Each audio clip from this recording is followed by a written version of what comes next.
Ever wondered why the American flag fluttered on the moon despite the absence of wind? Let's delve into the depths of one of the most enduring debates of the 20th century. The moon landing of 1969. Was it fact or fiction? This question has been the subject of countless discussions, debates, and arguments for over half a century. It has spawned documentaries, books, and even Hollywood films. But why does this question persist? The answer lies in the anomalies, the inconsistencies that have given fuel to the conspiracy theory that the US moon landing was, in fact, a grand hoax. Take the American flag, for instance. The footage from the Apollo 11 mission shows the flag fluttering as if caught in a breeze. But wait a minute, there's no air in the moon's environment. It's a vacuum. So how could the flag flutter? Scientists have offered explanations suggesting that the motion was caused by the astronauts themselves as they planted the flagpole. But for many, this explanation simply doesn't hold up. Then there's the strange lighting. The shadows cast by the lunar module and the astronauts seem to be inconsistent with the single light source, the sun. Some shadows appear shorter, others longer, and some seem to fall in completely different directions. Again, explanations have been provided, such as the uneven lunar terrain and reflective properties of moon dust. But the skeptics remain unconvinced. And what about the absence of stars in the photos? Shouldn't the lunar sky have been filled with stars, considering there's no atmosphere to obscure the view? The official explanation is that the stars were too faint to be captured due to the camera settings. However, this hasn't stopped people from wondering if the moon landing was staged in a studio. Could these anomalies simply be the result of technical limitations, or do they point to something more sinister? As we continue to explore the moon landing conspiracy, remember, the truth isn't always as it seems. Did you know that the astronauts' behavior during the 1969 press conference raised eyebrows? Indeed, it was a spectacle that left everyone with more questions than answers. As we delve into the archives, we find a press conference that was marked not by the joy and exhilaration of such a monumental achievement, but by a palpable air of discomfort. The three astronauts, Neil Armstrong, Buzz Aldrin, and Michael Collins, sat before the world's press with a demeanor that was, quite frankly, unsettling. Instead of the beaming smiles and triumphant declarations one might expect from men who had just returned from the moon, there was a noticeable lack of enthusiasm. The men seemed almost burdened, weighed down. It was as if they were not returning heroes, but men carrying a heavy secret. Their responses to the questions posed were equally puzzling. Instead of the confident, straightforward answers one might anticipate from these brave adventurers, their responses were often evasive, indirect, even cryptic. Armstrong's response to a question about the moon's surface was particularly baffling.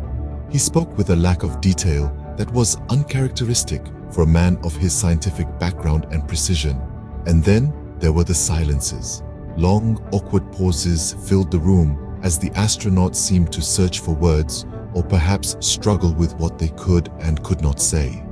It was a press conference, yes, but it felt more like an interrogation, a grilling under the spotlight. So what was it? Were these signs of men who were merely exhausted from their journey, as some have suggested? Or was their discomfort indicative of something more?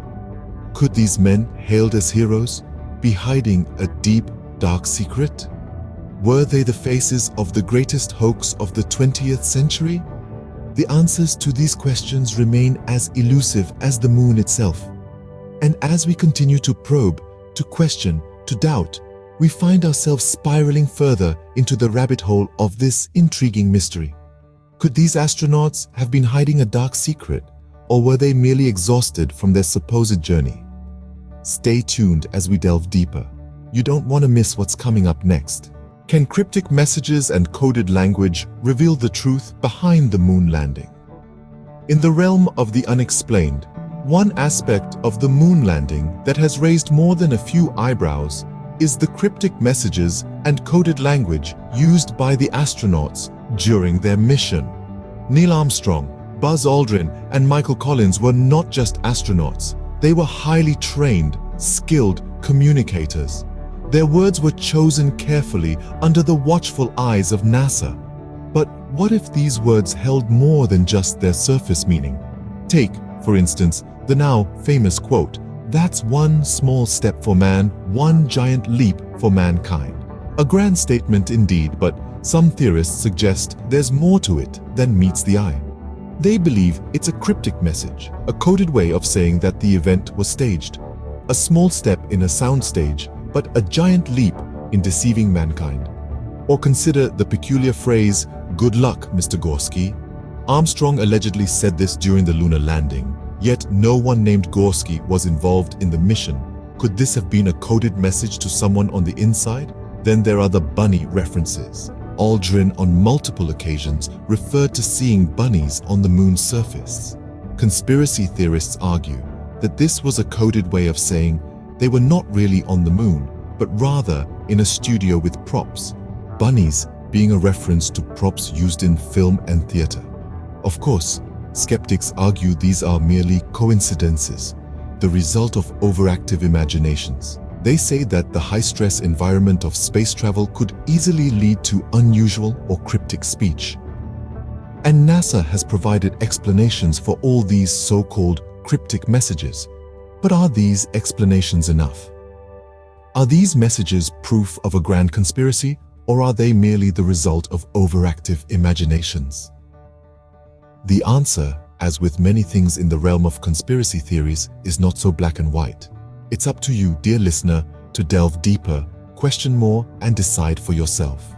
Did you know that a survey conducted in 1999 revealed that 6% of Americans believed the moon landing was a hoax? Intriguing, isn't it? You may find comfort in knowing that you're not alone in your skepticism.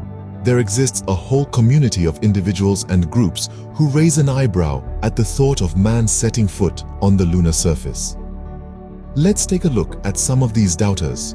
One prominent figure is Bill Kaysing, a writer who worked for a company that manufactured rocket engines for NASA. Kaysing claimed that it was statistically impossible for the astronauts to have survived the dangerous conditions of outer space. Then there's Bart Sibrel, a filmmaker who produced several documentaries suggesting the moon landing was staged. He pointed out numerous inconsistencies in the footage and photographs, such as shadows and lighting that didn't match the sun's position, or the flag rippling in an environment that supposedly lacks wind. And let's not forget the Flat Earth Society, a group that staunchly rejects the idea of a spherical Earth. They argue that the moon landing was a grand deception designed to maintain the illusion of a round planet. These skeptics come from all walks of life, each with their own unique theories about what really transpired in 1969. Some propose that the landing was filmed in a secret Hollywood studio, while others believe it was a Cold War trick to assert American superiority over the Soviets. Now, why the skepticism? It's often rooted in a distrust of authority or a desire for truth. Many skeptics argue that they're simply asking for transparency and accountability from those in power. So, what's your stand? Are these skeptics merely refusing to accept the established narrative, or could they be onto something?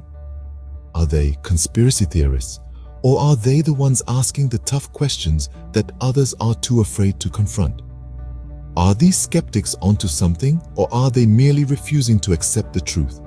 As we delve deeper into this enigma, remember this: in the quest for truth, no question is ever too absurd to ask. So, was the moon landing a monumental achievement in human history, or the greatest hoax of the 20th century? Let's take a moment to revisit the intriguing points we've discussed. We've examined the footage of the moon landing, the odd shadows, the fluttering flag in the vacuum of space, and the peculiar absence of stars. We've scrutinized the astronauts' behavior during that 1969 press conference, their discomfort, their hesitation, their apparent evasiveness when faced with questions about their extraordinary journey. We've delved deep into the cryptic messages, the hidden meanings that some believe were desperate pleas for help, coded communication to those who were willing to listen, to question, to dig beneath the surface of the presented narrative. And we've met the doubters, those brave or foolish enough to question the accepted truth, to challenge the narrative, to seek answers to the questions that others were too afraid or too complacent to ask. Every piece of this puzzle, every anomaly, every cryptic message, every doubter adds a new layer to the enigmatic tapestry of the moon landing. Each element invites you to question, to ponder, to wonder, is everything as it seems? Or is there more to the story, hidden beneath the surface, waiting for the discerning eye to uncover? Remember, questioning is not a sign of disbelief, but a quest for understanding. To question is to seek knowledge, to challenge assumptions, and to foster intellectual growth. And so, we return to our initial question. Was the moon landing a monumental achievement in human history, or the greatest hoax of the 20th century? The anomalies, the cryptic messages, the doubters, they all tell a story. But what story that is ultimately is up to you. The truth, as they say, is out there. But where that truth lies, only you can decide. Subscribe for more intriguing content.